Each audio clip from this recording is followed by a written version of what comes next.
The Treaty of Versailles successfully marked the end of World War I on June 28, 1919. The treaty was composed of 15 parts and 440 articles. It ruined Germany economically and blamed them for everything that happened in the war, which enabled Hitler to rise to power and start World War II. France and Britain were the two primary countries leading the effort against Germany. The Prime Minister of France, Georges Clemenceau, proposed the harshest consequences for Germany to face. This is because of the anger France felt towards Germany for the massive amount of damage they caused, such as killing 1/5 of France's male population and the destruction caused from fighting on the western front of France, the border the two countries share. The Prime Minister of Britain, David Lloyd George, wanted things to go back to the way they were before the war, but at the same time did not want to cause another world war.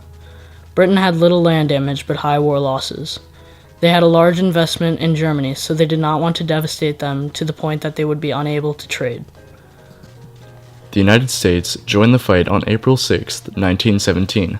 They became involved after German soldiers killed 128 Americans when they attacked the Louisiana, and then broke the agreement they made afterward, which stated that Germany was to ensure the safety of passengers before sinking an unarmed ship when they destroyed an Italian liner, killing 272 people, with 27 of those passengers being American. After this occurred, the U.S. Senate took a vote to declare war on Germany, and was approved by 82 of the 88 senators present. The House of Representatives then endorsed the declaration by voting 373 to 50, causing the United States to officially enter World War I. The president at this time was Woodrow Wilson. Woodrow Wilson was a Democratic politician that showed strengths in settling issues. From 1902 to 1910, he was the president of Princeton University.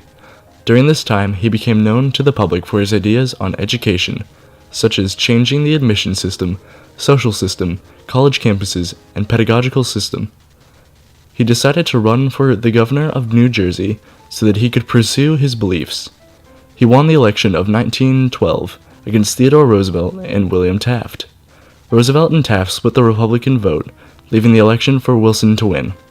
Woodrow Wilson was re-elected in the 1916 election. This election was between Woodrow Wilson and Supreme Court Justice Charles Hughes.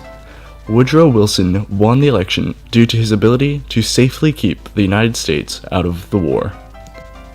The United States participated in the war for over a year and a half. During this time, over 2 million U.S. soldiers fought in various places in Europe. The very first battle participated in by the U.S. was the Battle of Cantigny. The U.S. supplied France and Britain with over 100,000 American soldiers. When the fighting ended, there was only 900 casualties and 100 Germans taken hostage. The Americans won the battle and forbid Germany from taking control of an important observation point on the Western Front. A ceasefire on Armistice Day was called to end the fighting of World War I. Shortly after this occurred, the USA, France, and Britain had come together to conduct a treaty that would end World War I. Woodrow Wilson represented the USA during the making of the treaty. He put forth 14 points that he believed would be the best for each country. These 14 points were divided up into 3 parts. The first 5 points were statements that could prevent another world war from occurring. The next 8 points were directed towards people who believed to be a different ethnicity. These remarks told these people to form a different nation. Wilson did this to avoid revolts that could possibly occur. The final point he suggested stated that a League of Nations shall be formed to communicate with other nations and avoid war. The finalized treaty included 440 articles and 15 parts. Part 1 established the League of Nations, but did not allow Germany to join until 1926. Part 2 created new boundaries for Germany, which forced them to give up many territories they had control over. The land would be made into mandates and then divided among multiple other countries, with the majority going to France and some going to Belgium, Japan, and Britain. Part 3 instituted the Rhineland, which was a dematerialized zone that separated the Saar, a place rich in coalfields and other resources, from Germany for 15 years. During this time, the French would be given ownership of the land. Part 4 took away all of Germany's colonies. Part 5 reduced the German army to only 100,000 men. restricted the establishment of an air force, and only allowed the Navy to have 6 battleships with no submarines. Part 6 dealt with how prisoners of war should be dealt with and that all, including German prisoners, would be repatriated.